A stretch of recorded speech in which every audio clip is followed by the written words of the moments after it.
عليه كما يحب ربنا ويرضى. أشهد أن لا إله إلا الله وحده لا شريك له إقرارا به وتوحيدا، وأشهد أن محمدا عبده ورسوله لا نبي ولا رسول بعده. اللهم صل على نبينا محمد وعلى آله وأصحابه أجمعين ومن تبعهم بإحسان إلى يوم الدين. اللهم إنا نسألك علما نافعا ورزقا طيبا وعملا متقبلا.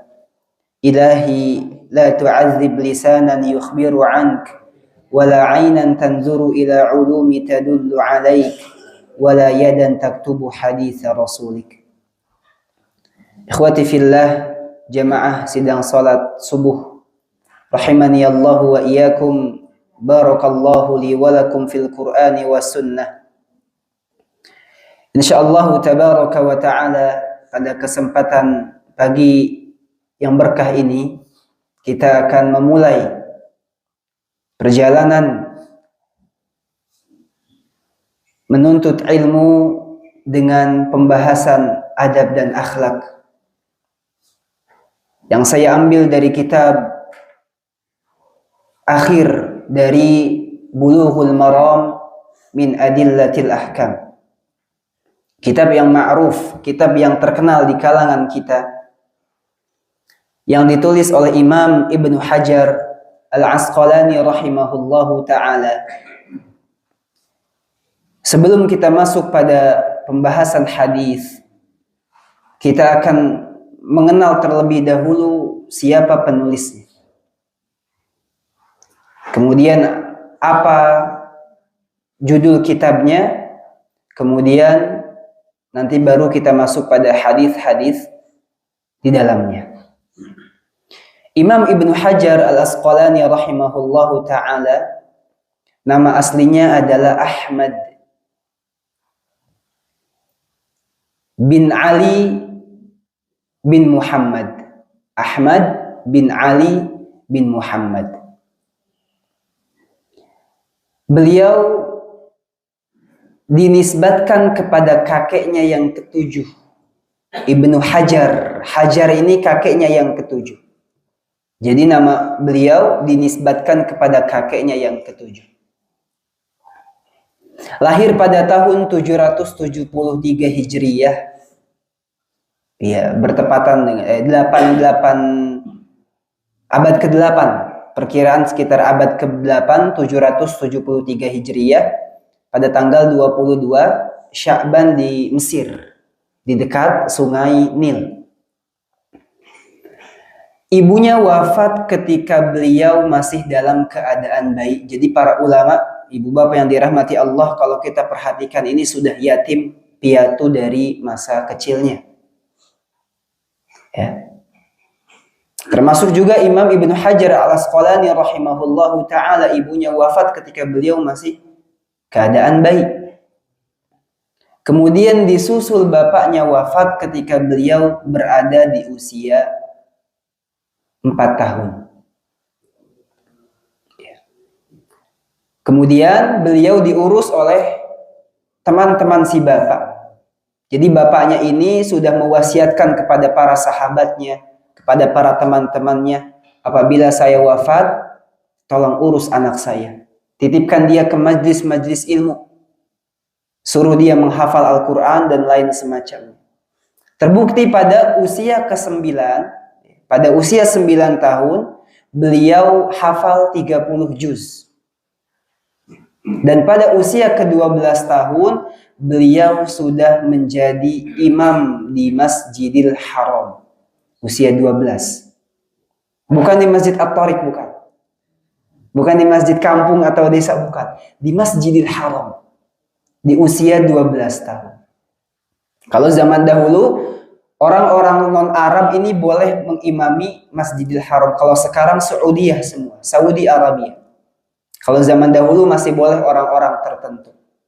Maka Imam Ibnu Hajar dengan kecerdasannya yang terkenal, kepiawaiannya, maka beliau diutus untuk menjadi imam Masjidil Haram di usia 12 tahun.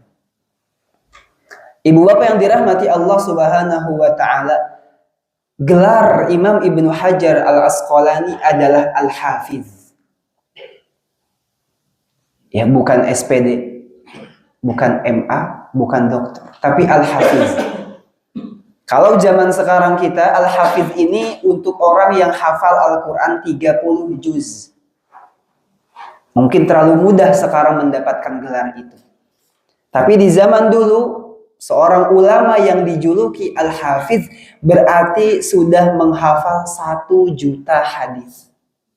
1 juta. Dengan sanad periwayatannya dari sahabat ini terus disebutkan. Kemudian banyak riwayat hadisnya dihafal dengan begitu lihai oleh Imam Ibnu Hajar Al-Asqalani. 1 juta hadis ia hafal, maka dari itu ia mendapatkan gelar yang mulia, Al-Hafiz. Makanya kalau kita lihat buku-buku beliau, Al-Hafiz Ibnu Hajar Al-Asqalani rahimahullahu ta'ala.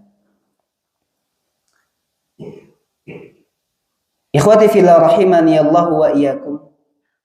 Karya tulis beliau, ya, para ulama ada yang mengatakan 270 karya.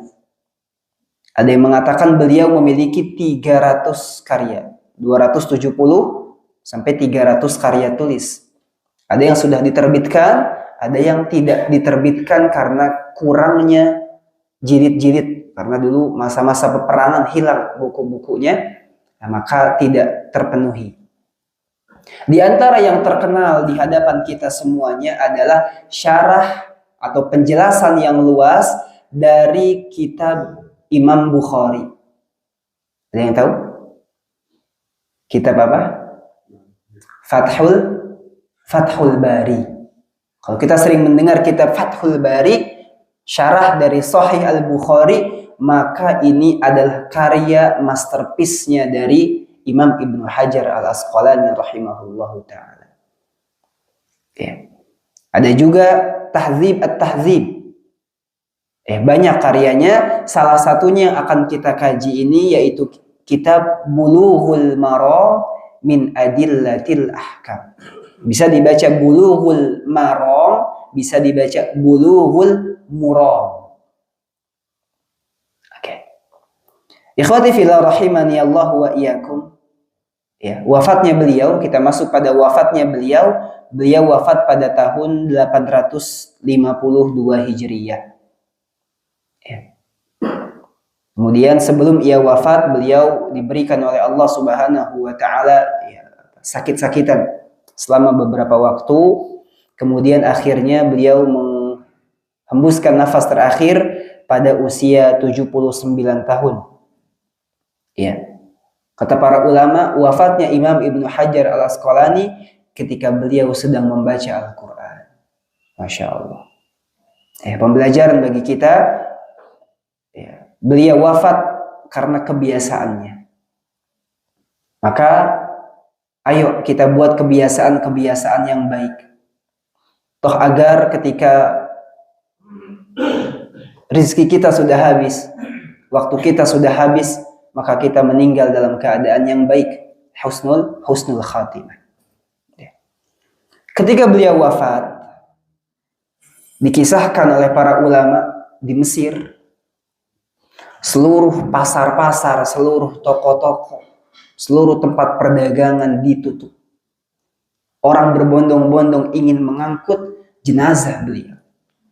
Dikisahkan bahwasanya yang ikut mengantar beliau ke tempat peristirahatan lebih dari 50.000 orang. Allahu Akbar. Para imam, para raja, para pedagang, orang miskin, orang kaya berebut ingin mengangkat keranda beliau. Saking ingin mencari kemuliaan dari sisi itu. Ya, 50.000 orang.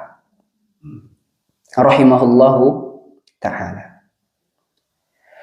Kitab Bulughul Maram yang akan kita bahas ini, ikhwati fillah rahimani Allah wa iyyakum, judul lengkapnya adalah Bulughul Maram min adillatil ahkam.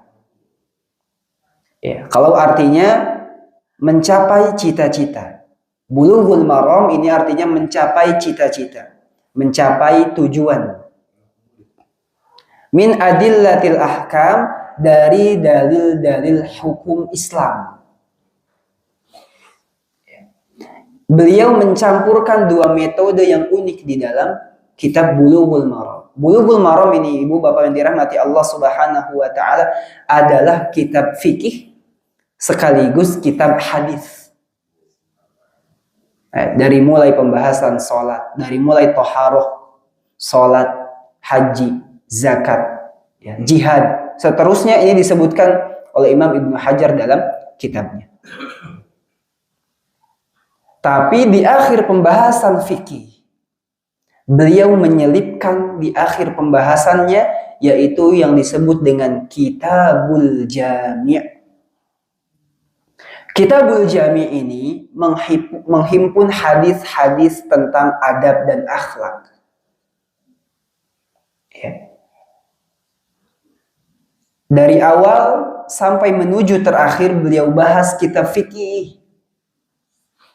Dari sholat, dari seterusnya, sampai zakat, sampai hukum had, kisos, segala macam dalam Islam. Kemudian di penghujungnya beliau tutup dengan Kitabul Jami'. Ya, yaitu kitab yang menghimpun. Jami' itu himpunan, kumpulan. Maksudnya adalah kumpulan daripada hadis-hadis adab dan akhlak. Timbul pertanyaan, apa sangkut pautnya kitab fikih dengan kitab adab dan akhlak? Ada yang bisa jawab? Hadiahnya ini kopi ya, aroma kopi. Silakan, ada yang bisa jawab? Apa kolerasi beliau? Ya. Menggabungkan antara kitab fikih dengan adab dan akhlak. Insyaallah. Jazakumullah khair. Jawabannya, ibu bapak yang dirahmati Allah Subhanahu wa taala, seakan-akan beliau menegur ketika beliau membahas kitab-kitab fikih, membahas bab hadis-hadis tentang fikih, tentang ibadah dan lain semacamnya, seakan-akan beliau memberi isyarat kepada para pembaca agar para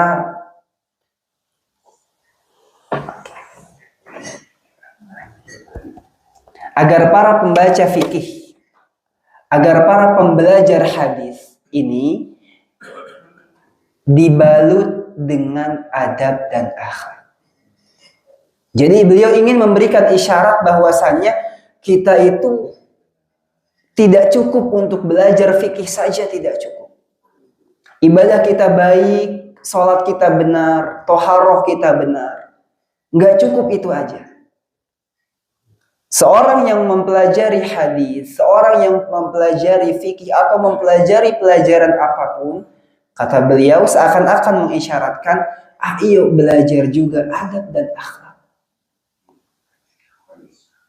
Jadi percuma seseorang berilmu, seseorang baik hubungannya dengan Allah Subhanahu wa taala, tapi tidak memiliki adab dan akhlak yang baik kepada sesama manusia.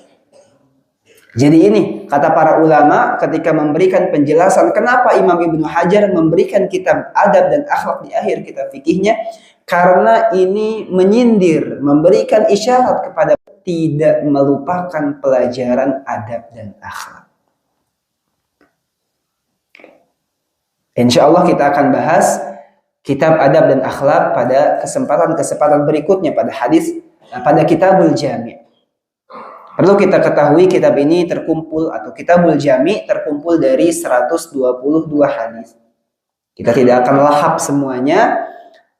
Kita tidak akan lahap sekaligus, tapi insya Allah perlahan kita akan membahasnya. Ikhwati fillah rahimani Allah wa iyyakum. Kita masuk pada hadis yang pertama. Ya, jadi Kitabul Jami' ini terkumpul dari 6 bab. Bab yang pertama adalah bab adab. Ini akan kita lewati terlebih dahulu bab adab. Kemudian bab yang kedua adalah berbakti dan menyambung tali silaturahmi. Ya, setelah kita mengetahui adab-adab secara umum, kita mulai masuk lebih dalam lagi kepada berbakti dan menyambung silaturahmi. Kemudian bab yang ketiga adalah bab zuhud dan waro. Ya.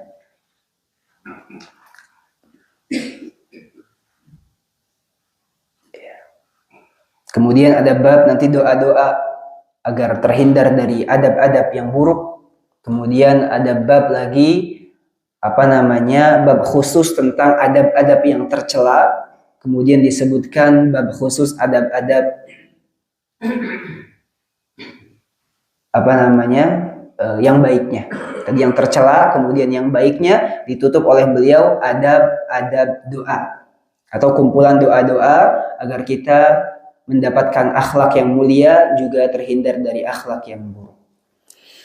Ibu bapak yang dirahmati Allah Subhanahu wa taala, kita masuk pada bab yang pertama, babul adabi. Bab adab sebagaimana sudah dikirim ya di grup mungkin. Hadis yang pertama diberi judul oleh para ulama hakul muslim.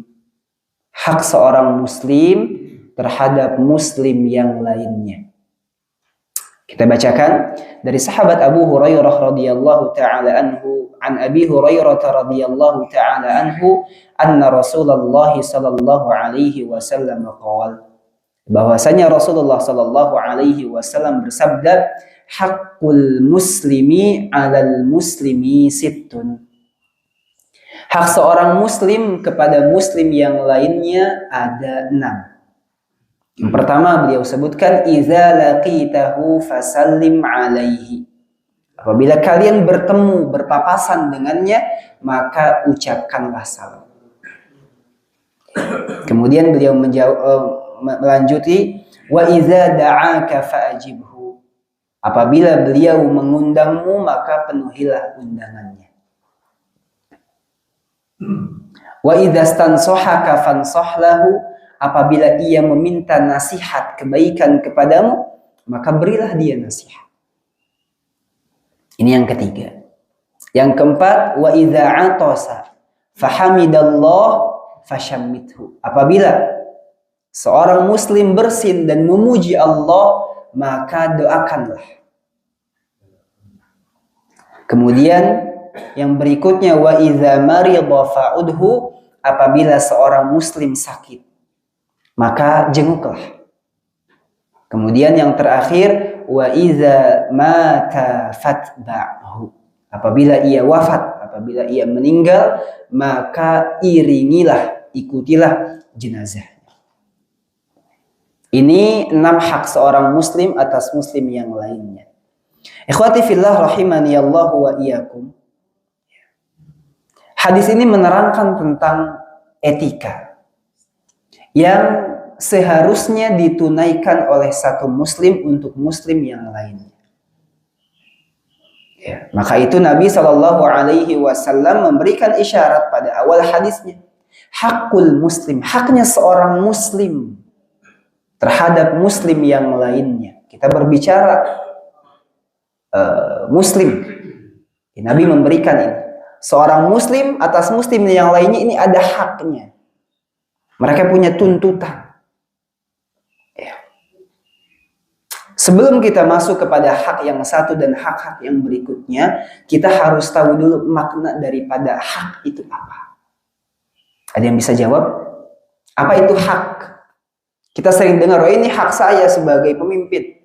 Ini hak saya sebagai suami. Ini hak saya sebagai istri. Pertanyaan, hak itu apa? Kita harus tahu. Ada yang bisa jawab? Oke. Hak, makna daripada hak. Ya, kalau bahasa Arab, haqof, hakun. Kalau Indonesia, ha'aka, hak. Apa itu hak? Kata para ulama Islam, hak artinya sesuatu yang tidak seharusnya ditinggalkan. Saya ulangi, hak Kata para ulama, maknanya adalah sesuatu yang tidak seharusnya ditinggalkan. Alias, sesuatu tersebut diperintahkan untuk ditunaikan. Ini hak saya sebagai suami, ini hak saya sebagai istri. Berarti harus menjalankan ya ketentuan-ketentuan tersebut. Hak saya sebagai anak kepada orang tua, ini hak kami sebagai orang tua ke anak. Ya, artinya adalah sesuatu yang tidak seharusnya ditinggalkan. Hak kita kepada orang tua berbakti kepada mereka, berarti tidak boleh meninggalkan bakti ini. Kita harus memberikan bakti kita kepada kedua orang tua kita. Dan seterusnya dan seterusnya. Hak pemimpin kepada bawahan, bawahan kepada atasan, ini ada haknya di dalam Islam. Ikhwati fillah rahimani Allah wa iyyakum. Sebuah kaidah sebelum kita masuk lebih dalam kepada pelajaran adab dan akhlak, ada sebuah kaidah baik. Apa itu? Kita harus meyakini bahwasanya Islam adalah agama yang sempurna dan paripurna. Ini kaidah yang penting.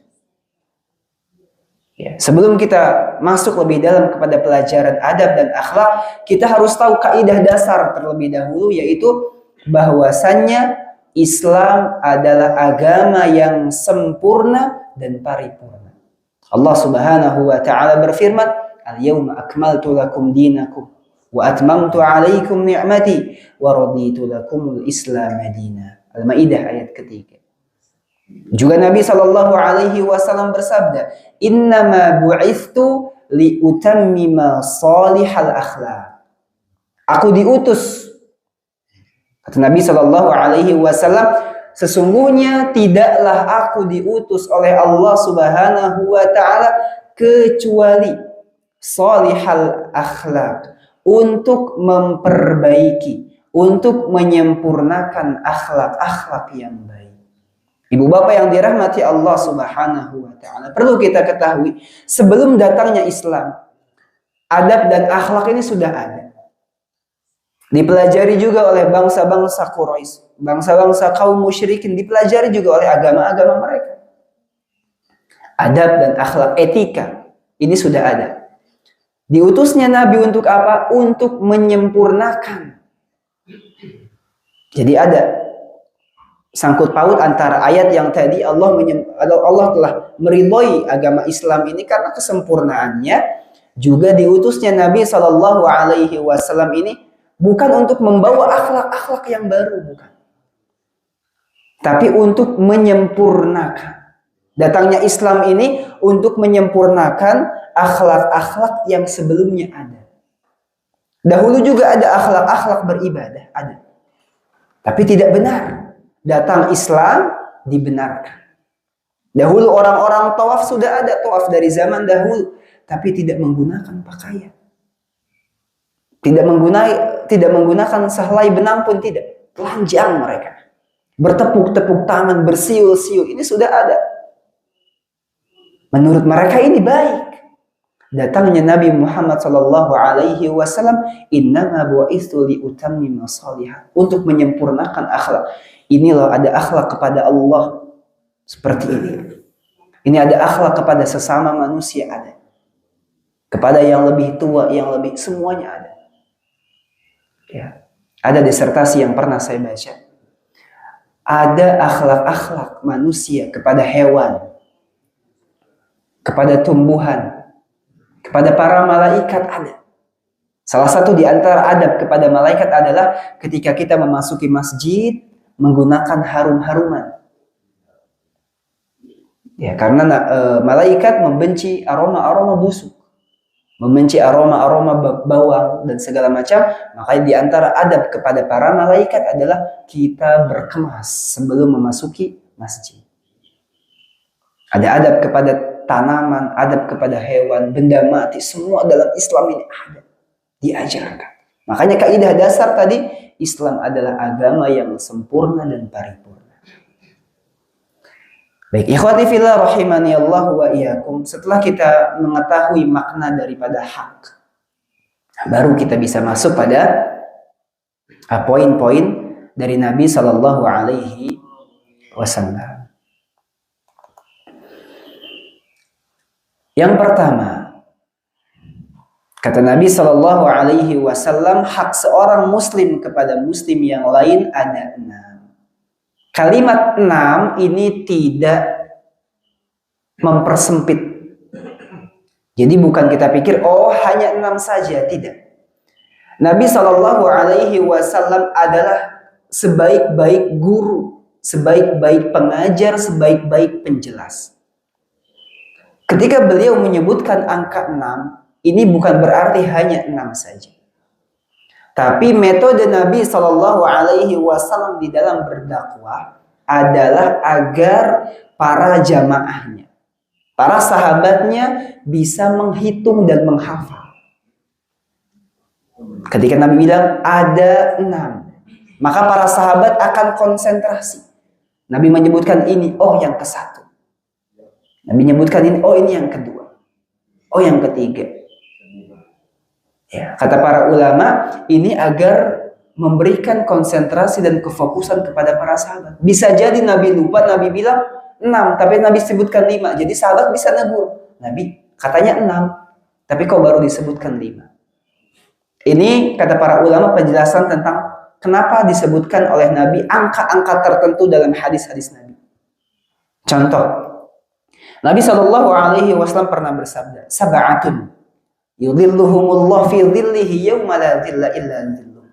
Ada 7 orang, ada 7 golongan yang mendapatkan naungan dari Allah Subhanahu wa taala pada hari di mana tidak ada naungan kecuali dari naungan Allah Subhanahu wa taala. Pertanyaannya, apakah cuma 7? Tidak. Banyak dalam hadis-hadis yang lain disebutkan. Hanya saja ini Nabi ingin menyita kefokusan para sahabat. Jadi ketika dibilang 7, mereka penasaran, oh apa aja. Ketika Nabi bilang ada 3, Abu Hurairah menyebutkan, Awsani Khalili sallallahu alaihi wasallam. Nabi sallallahu alaihi wasallam memberikan 3 wasiat kepada kita. Apakah hanya 3? Tidak. Apa saja? Yang pertama, sholat duha. Yang kedua, sholat witir sebelum tidur. Dan yang ketiga, puasa ayyamul bid, 3 hari di tanggal-tanggal tengah. Pertanyaannya, apakah hanya 3 itu dari wasiat Nabi? Tidak, masih banyak wasiat yang lain. Hanya saja Nabi memberikan kefokusan. Ya, Nabi ingin memberikan sahabat untuk ingat terhadap poin-poin tersebut. Maka sama dari hadis ini, kalau pertanyaan apakah cuma 6 saja hak seorang muslim atas muslim yang lain? Jawabannya tidak. Masih banyak hak-hak yang lain. Ya. Baik, jadi bukan pembatasan. Angka-angka dalam hadis Nabi ini bukan pembatasan. Ayatul munafik salasah. Pertanyaannya, apakah cuma 3 tanda munafik? Tidak. Nabi sebutkan dalam konten-konten yang lain. Ya, hanya saja ini agar para sahabat mencatat dengan baik. Para sahabat, ikhwati fillah, ibu bapak yang dirahmati Allah Subhanahu wa taala, tidak perlu diragukan lagi. Ya, cepat tangkapnya ketika mendengar hadis-hadis Nabi. Sekali dengar langsung hafal. Itu para sahabat. Tapi Nabi tetap memberikan batasan tertentu pada kalimat-kalimat tadi. 3, 6, 5, 7, sekian. Kata para ulama, buahnya sampai kepada kita. Kita ini kebalikan dari sahabat. Sahabat sekali dengar, ingat. Kita lupa. Ya. Itu ya. Kita menghafal aja nggak ingat. Para sahabat tidak menghafal, ingat. Kita menghafal berulang tidak ingat.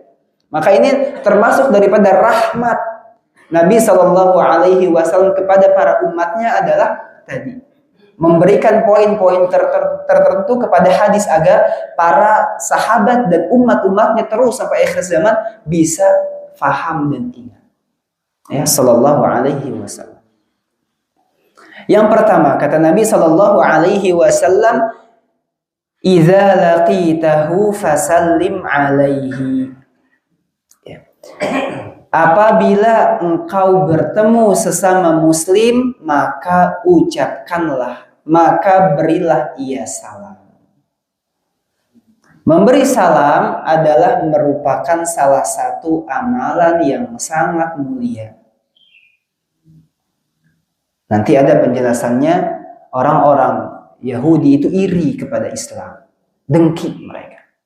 Sebabnya apa? Sebabnya dalam Islam ini ada kalimat salam, sedangkan di mereka tidak ada. Salam ini, ucapan assalamualaikum atau assalamualaikum warahmatullah atau assalamualaikum warahmatullahi wabarakatuh hanya ada di dalam Islam. Makanya orang-orang Islam ini tidak seharusnya mengganti ucapan salam dengan ucapan yang lain. Halo, hey, tidak. Sampurasun, ramces. Ya, ini tidak seharusnya. Ucapkan dulu salam sebelum kabar. Angkat telepon, gimana kabar? Ucapkan dulu assalamualaikum, baru gimana kabar, atau semacamnya. Ya, kenapa? Karena di dalam salam ada begitu banyak kebaikan. Coba, kalau saya bilang kalimat salam, yang terbesit dalam pikiran kita apa? Ada? Doa. Halo, apa doa? Gak ada. Hey, woi, gitu. Pak, gak ada doa. Tapi Islam mengatur sedemikian rupa. Assalamualaikum warahmatullahi wabarakatuh. Nanti kita bahas apa makna daripada assalamualaikum warahmatullahi wabarakatuh. Jadi memberikan salam ini merupakan salah satu amalan yang sangat mulia. Nabi SAW pernah bersabda, "La tadkhulul jannah hatta tu'minu." Kalian, kita ini tidak akan masuk ke dalam surganya Allah Subhanahu wa taala sampai kalian beriman. Wala tu'minu hatta tahabbu. Dan seseorang di antara kalian tidak sampai kepada derajat iman yang sempurna kalau tidak saling mencintai. Ala adullukum ala syai'in. Kata Nabi sallallahu alaihi wasallam, maukah kalian saya berikan sesuatu, saya berikan kabar yang baik. Apabila kalian menjalankannya, apabila kalian melakukannya, kalian akan saling mencintai. Maka kata Nabi sallallahu alaihi wasallam, afshu assalam bainakum. Sebarkanlah salam di antara kalian. Jadi mengucapkan salam di antara satu dengan yang lainnya ini bisa memberikan kecintaan. Kalau sudah cinta, sampailah kita pada derajat keimanan yang sesungguhnya. Kalau sudah sampai derajat iman, maka janji Allah Subhanahu wa taala memberikan surga kepada orang-orang yang beriman. Ya, jadi tadi hal yang mungkin sekarang remeh. Salam itu kita udah gak kenal sekarang, kecuali untuk orang-orang yang kita kenal. Nanti para ulama menyebutkan di akhir zaman, salah satu tanda akhir zaman adalah seseorang mengucapkan salam hanya kepada orang yang dia kenal. At-Tufail, ya, salah seorang sahabat Nabi Shallallahu Alaihi Wasallam, disebutkan oleh para ulama At-Tufail bin Ubay bin Ka'ab, anaknya Ubay bin Ka'ab, pernah berjalan bersama Abdullah bin Umar, anaknya Umar bin Khattab, ke pasar. Suatu ketika Abdullah bin Umar ini tidak beli apa-apa. Bukan karena nggak punya uang, bukan karena nggak ada hajat, bukan. Tapi ya udah, masuk pasar aja. Dia ucapkan salam, assalamualaikum warahmatullahi wabarakatuh. Terus dari awal dia masuk pasar sampai akhir dia ucapkan salam. Keesokan harinya dia mengajak lagi At-Tufail bin Ubay bin Ka'ab, ikut saya lagi, anterin saya ke pasar. Dia komentar, At-Tufail ini, engkau ini wahai Abdullah bin Umar, masuk pasar sepanjang itu nggak beli apa-apa. Mendingan kita duduk di sini ngobrol bersama-sama. Maka Abdullah bin Umar mengatakan, wahai At-Tufail, kita ke pasar ini tidak harus untuk membeli sesuatu saja, tidak. Ada amalan yang lebih baik daripada itu. Kata At-Tufail, apa itu wahai Abdullah? Maka disebutkan menyebarkan salam kepada para penghuninya. Maka beliau menyebutkan hadis dari Nabi Shallallahu Alaihi Wasallam, sebarkanlah salam di antara kalian. Ya, Ibu Bapak yang dirahmati Allah Subhanahu Wa Taala, kita sering mengucapkan salam, tapi sedikit yang mengetahui maknanya.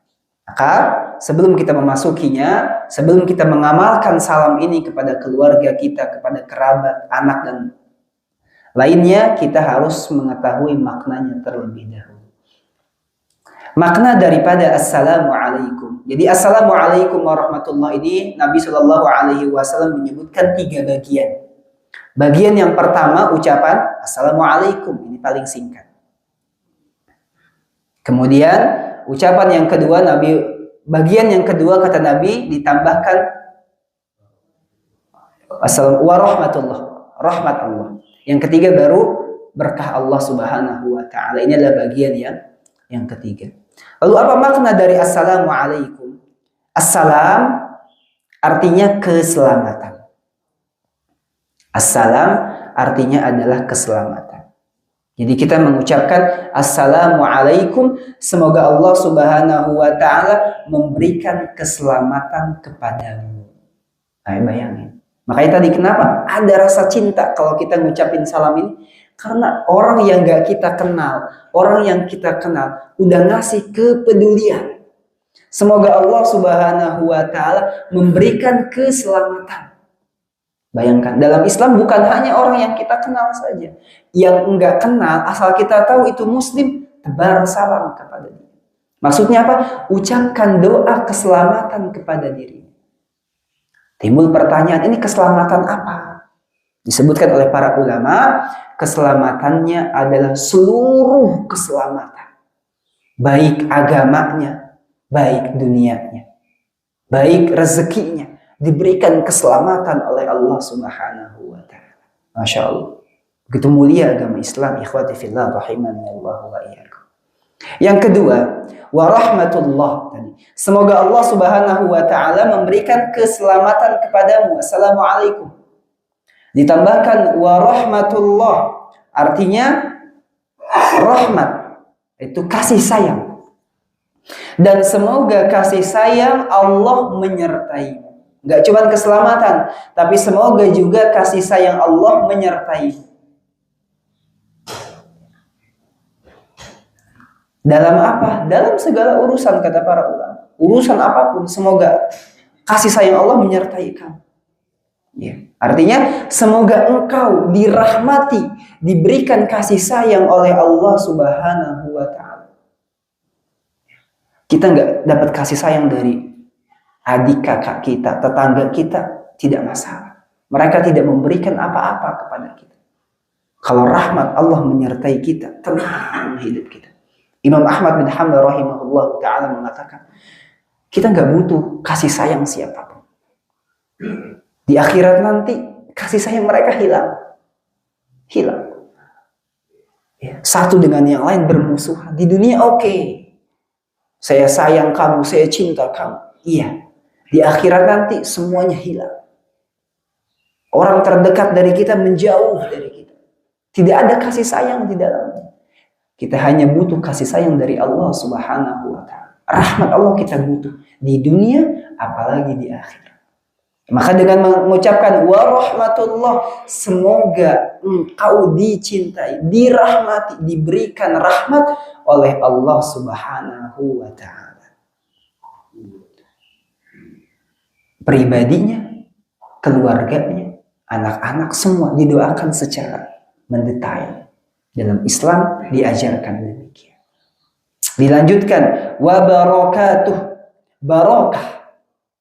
Ya, semoga engkau dilimpahi keberkahan oleh Allah Subhanahu Wa Taala. Al-barakah.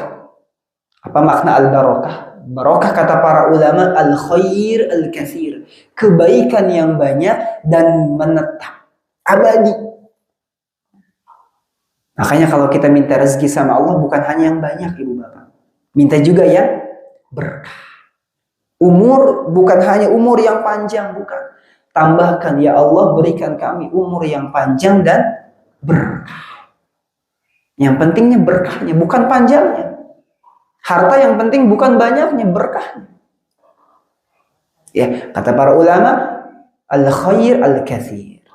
Kebaikan yang banyak juga menetap, abadi, langgeng. Ini makna daripada keberkahan. Jadi semoga Allah Subhanahu wa taala memberikan kepada kamu keselamatan di dunia dan di akhirat, sekarang dan nanti. Juga Allah memberikan kepadamu rahmat, kasih sayang sekarang dan nanti. Juga semoga Allah Subhanahu wa taala memberikan keberkahan pada seluruh yang engkau miliki, keluarga, harta, kesehatan, semua. Jadi inilah agama Islam. Setelah kita mengetahui kaidah yang penting Islam sempurna dan paripurna, baru kita bisa mengerti, oh ini maksud daripada salam menurut Islam. Jadi salam ini tidak bisa kita ganti dengan lafaz apapun. Karena seluruhnya adalah doa. Ibu bapak yang dirahmati Allah Subhanahu wa taala. Full isinya doa. Kebaikan. Makanya kata Nabi, ini bisa menumbuhkan cinta seorang muslim kepada muslim yang lainnya. Ya. Ya. Saking istimewanya ucapan ini, terkadang kita malu. Betul ya? Kita malu kadang mau mengucapin salam nih, malu. Ya. Padahal saking istimewanya ucapan salam ini, orang-orang Yahudi ini sangat-sangat iri, sangat-sangat dengki kepada kalimat salam. Disebutkan dalam hadis Nabi Shallallahu Alaihi Wasallam, Innal Yahuda qaum hasadin. Orang-orang Yahudi ini kaum-kaum yang memiliki hasad yang tinggi kepada umat Islam. Wa innahum la yahsudunana ala syai'in. Hasad yang paling tinggi kepada kaum muslimin kepada dua hal. Kepada apa saja? Ala salami wa ala ta'min. Kepada ucapan salam. Karena mereka tahu dalam ucapan salam ini ada banyak-banyak doa. Mereka iri. Di kita di mereka nggak ada seperti itu, di kita ada. Mereka iri kepada ucapan salam karena bisa menguatkan ukhuwah Islamiyah.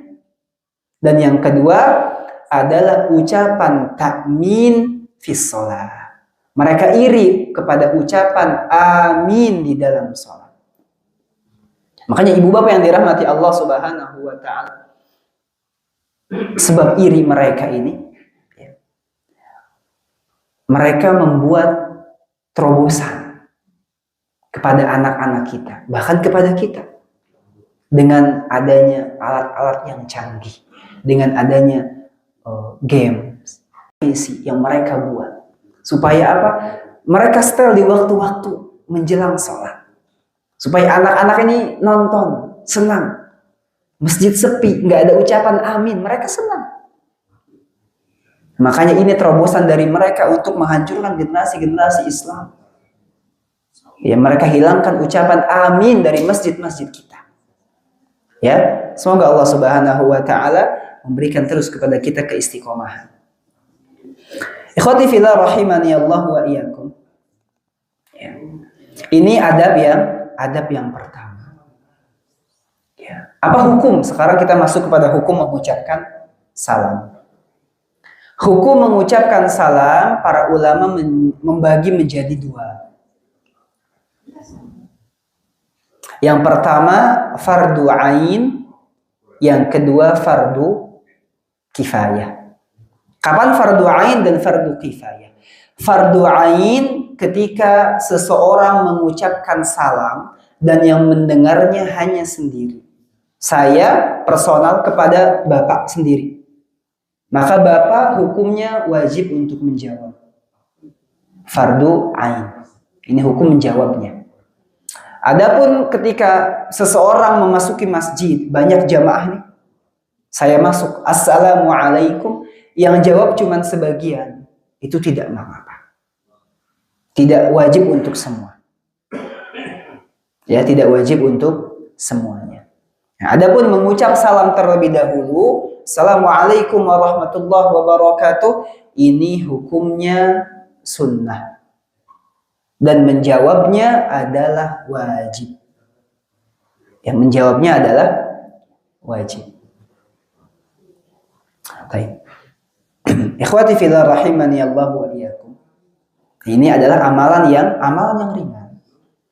Tapi mencakup di dalamnya pahala yang besar, juga doa yang baik, dan membuat output akhirnya adalah seseorang akan saling mencintai. Kenapa tidak?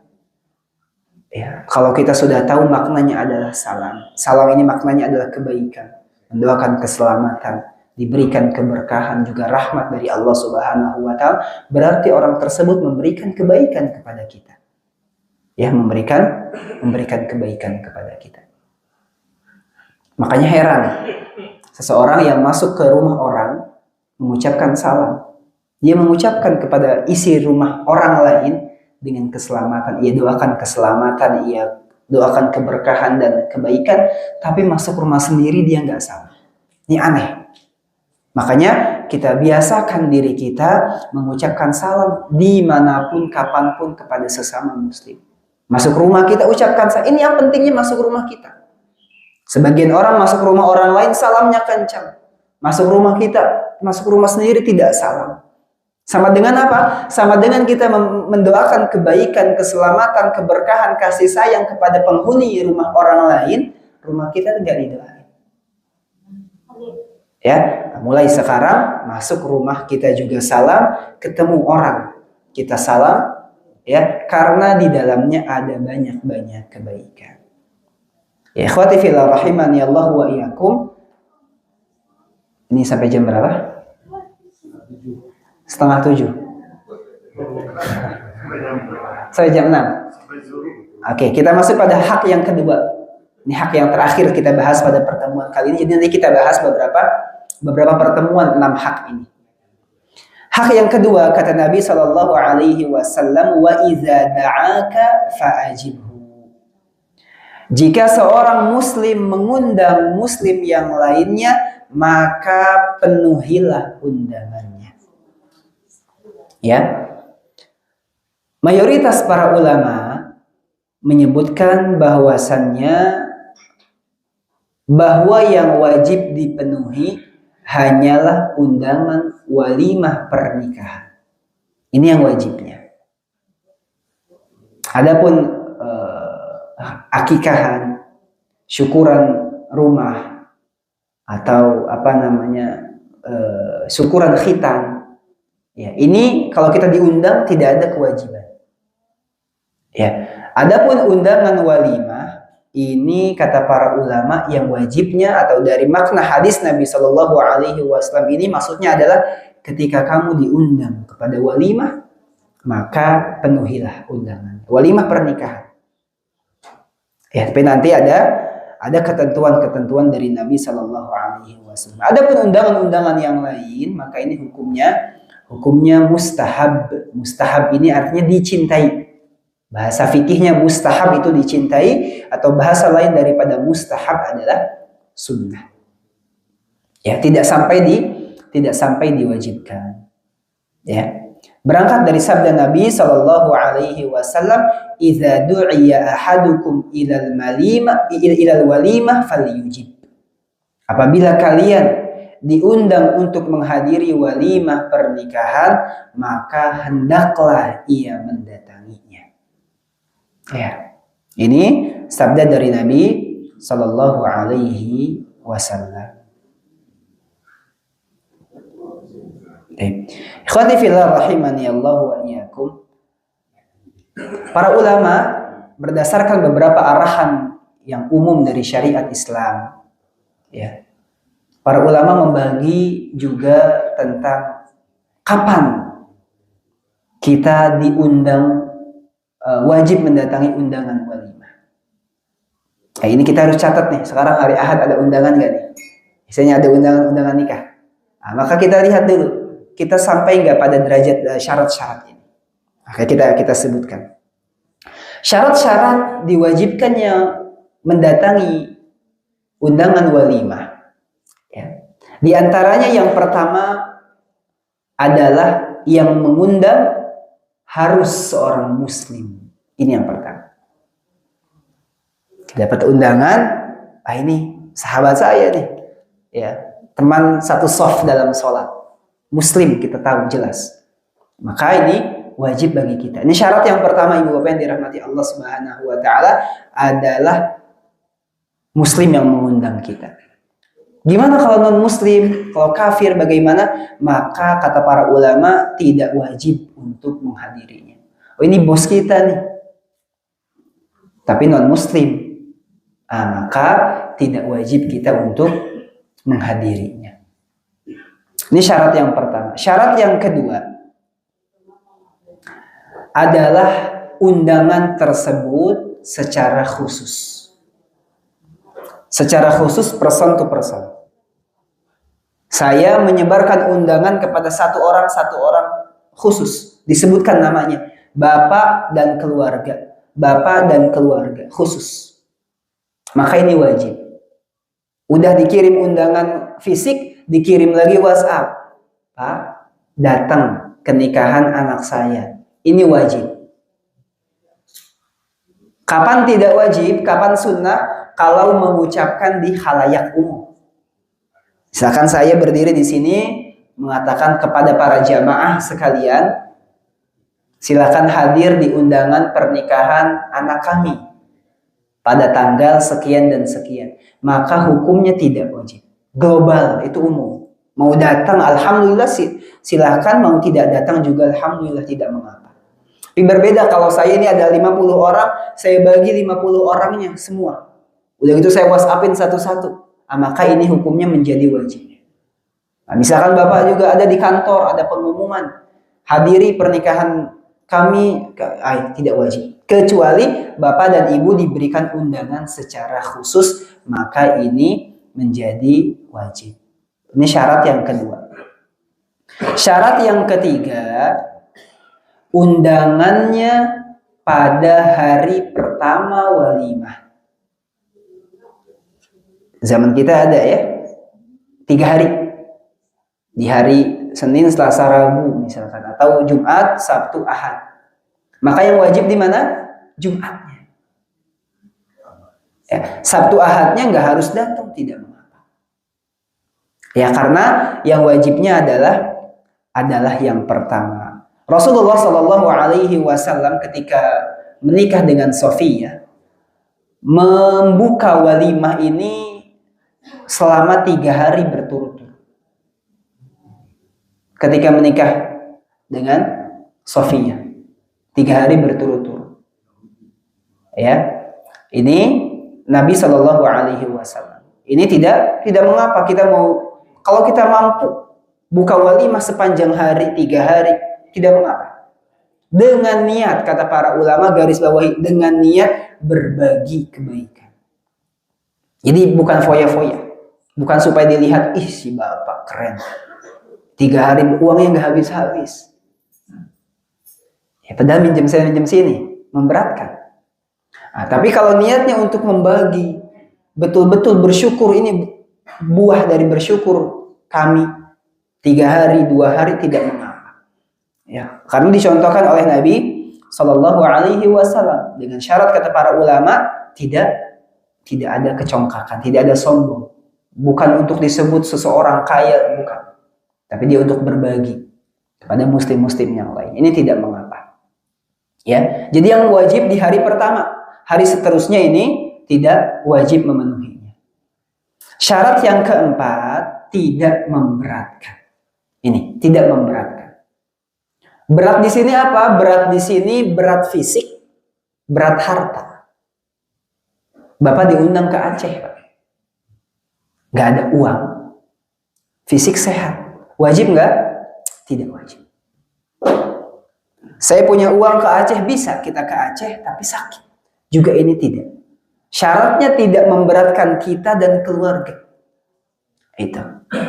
Nah, jadi teman kita nikah di Malang, kita di sini, keadaan kita, qadarullah lagi nggak ada uang. Kemudian qadarullah atau lagi sakit, maka tidak wajib untuk kita. Nah, kita juga untuk yang mengundang, kalau kita mengundang, kita harus lihat teman-teman kita atau mungkin keluarga kita undang, kasih ucapan, kamu udah tua, nggak usah datang, tidak mengapa. Khawatir orang-orang tua kan maunya datang. Ya, tapi dikasih pesan-pesan itu kata para ulama tidak mengapa. Kalau kita tahu sahabat kita ini nggak punya uang atau keadaannya sakit atau sibuk segala macam, pernikahan ini memberatkan dia kalau dia datang, maka ucapkan itu kata para ulama. Kalimatu al-islah, kalimat-kalimat yang baik agar tidak mengapa datang. Kamu nggak datang nggak apa-apa. Ya asalkan kamu di sini ya sehat segala macam, ini tidak mengapa. Asalkan tidak memberatkan, tidak memberatkan. Syarat yang terakhir, ibu bapak yang dirahmati Allah Subhanahu wa taala, syarat yang kelima, tidak ada kemungkaran pada acara walimah tersebut. Tidak ada khamr. Kita tahu makanannya halal semua, nggak ada babinya, ya, dan segala macam itu silahkan. Tapi kalau kita tahu qadarullah dia muslim, dia memberikan ini secara khusus kepada saya undangannya, ini juga sebelah rumah, undangannya dekat atau di gedung tertentu, saya bisa datang dan tidak memberatkan. Tapi qadarullah, saya tahu dia peminum minuman keras dan pasti ada nanti di sananya, atau nanti isi-isi walimahnya daging-daging yang haram, maka ini tidak diwajibkan kita untuk mendatanginya. Ya, ini kelima syarat daripada memenuhi undangan. Jadi ataupun undangan-undangan yang lain ini tidak diwajibkan menurut kesepakatan para ulama, hanya saja yang diwajibkan adalah undangan walimah dengan syarat-syarat yang disebutkan. Wallahu taala a'la wa ahkam bisawab. Insyaallah pada pertemuan yang akan datang kita bahas hak yang lainnya, yaitu hak apabila seseorang meminta nasihat maka berilah dia nasihat, dan apabila seorang bersin memuji Allah maka berilah dia doa. Tafadhol ibu bapak yang dirahmati Allah Subhanahu wa taala, apabila ada pertanyaan yang akan ditanyakan, insyaallah akan dijawab apabila bisa dijawab. Silakan.